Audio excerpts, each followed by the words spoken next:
fokus kami tertuju pada Kejaksaan Agung yang menetapkan anggota Badan Pemeriksa Keuangan atau BPK Aksanul Kossasi sebagai tersangka korupsi pengadaan menara BTS 4G Kominfo.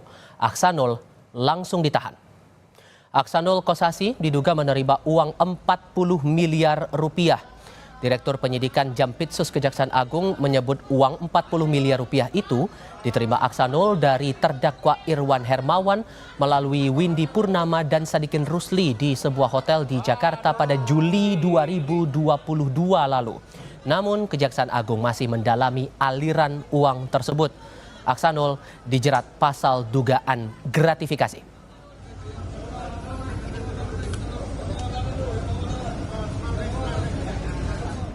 Sekitar tanggal 19 Juli 2002, sekitar pukul 18.50 waktu Indonesia Barat, bertempat di Hotel Grand Hyatt, diduga Saudara Agyu telah menerima sejumlah uang sebesar kurang lebih 40 miliar dari Saudara IH melalui Saudara WP dan SR. Aksanul Kossasi adalah anggota 3 Badan Pemeriksa Keuangan. Di posisi ini Aksanul telah menjabat sejak Oktober 2017. Aksanul menjadi anggota BPK dalam 3 periode sejak 2014 lalu. Sebelum menjadi anggota BPK, Aksanul adalah anggota DPR. Ia pernah menjadi Wakil Ketua Komisi 11 DPR RI dan Wakil Ketua Fraksi Partai Demokrat. Aksanul juga merupakan Ketua Umum Garuda Tani Nusantara sejak 2008 hingga saat ini dan merupakan pemilik klub sepak bola Madura United. Sementara harta kekayaan Aksanul di laporan harta kekayaan penyelenggara negara tercatat senilai 29,6 miliar rupiah.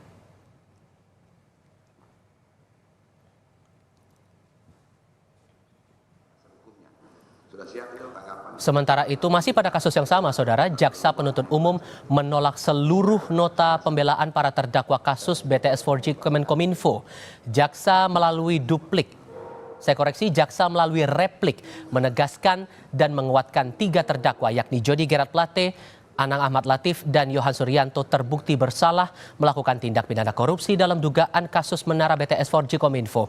Melalui replik, Jaksa meyakini telah menyusun tuntutan berdasar pertimbangan yuridis dan penilaian objektif untuk menguraikan fakta hukum dari alat bukti yang sah. Sudah siap itu tanggapan itu tetap dengan tuntutan. Saya kira tidak terlalu banyak yang dibaca itu. Silakan. Walaupun dalam proses persidangan terkadang ada silang pendapat, akan tetapi tidak mengesampingkan tujuan hukum untuk bersama-sama membuktikan dan mencari kebenaran yang selanjutnya dapat dijadikan pertimbangan bagi yang mulia majelis hakim secara yuridis sehingga sampai pada keyakinan yang utuh sebagai satu kesatuan fakta hukum baik yang tertuang pada berkas perkara dan yang tertuang pada catatan sebagaimana hasil pemeriksaan di dalam persidangan.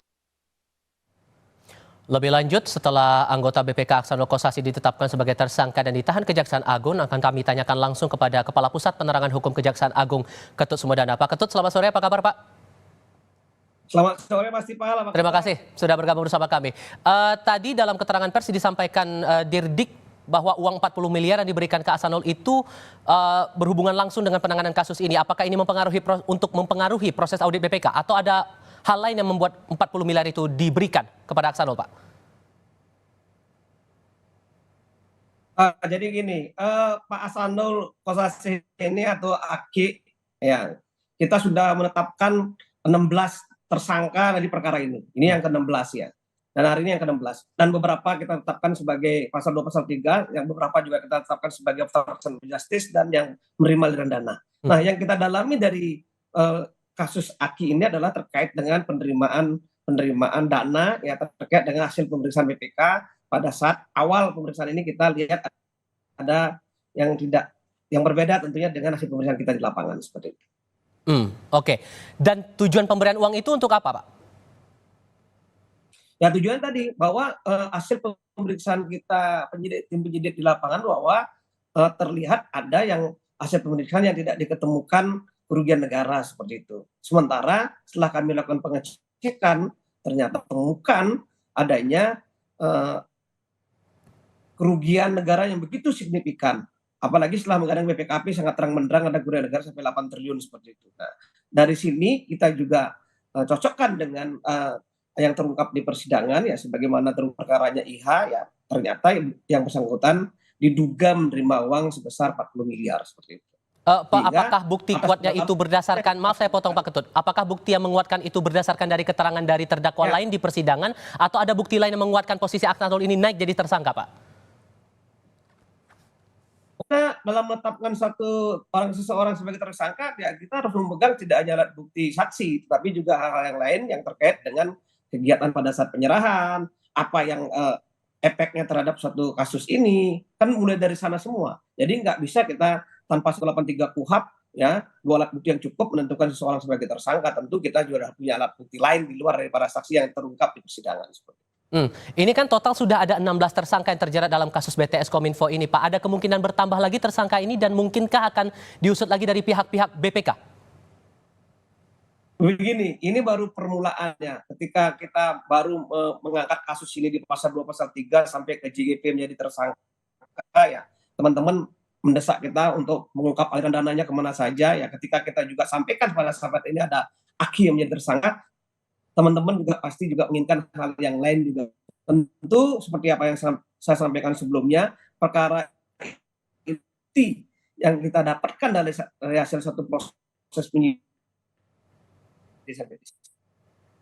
kita akan terus berupaya dan menyajikan kepada media dan kepada masyarakat agar perkara ini secara terang-benderang bisa kita sampaikan ke teman-teman di media dan masyarakat.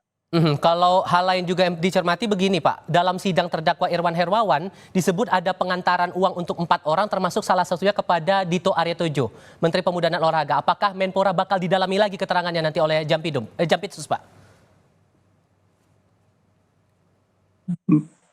Saya tidak mau berandai-andai ya.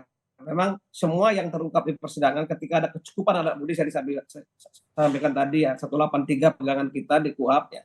Tentu siapapun itu kita akan lakukan pemeriksaan kembali. Nah, saya tidak berandai-andai, tentu dari penyidik sudah akan mengancang-ancang itu ketika kita sudah mempunyai alat bukti yang cukup. Kita tunggu aja perkembangannya dan itu masih sedang kita dalami semua dalam proses penyidikan. Dan penyidikan pada hari ini saya sampaikan 8 tersangka masih sedang kita lakukan suatu proses penyidikan dan selebihnya sudah proses ke persidangan. Nanti kita lihat perkembangannya di sidang.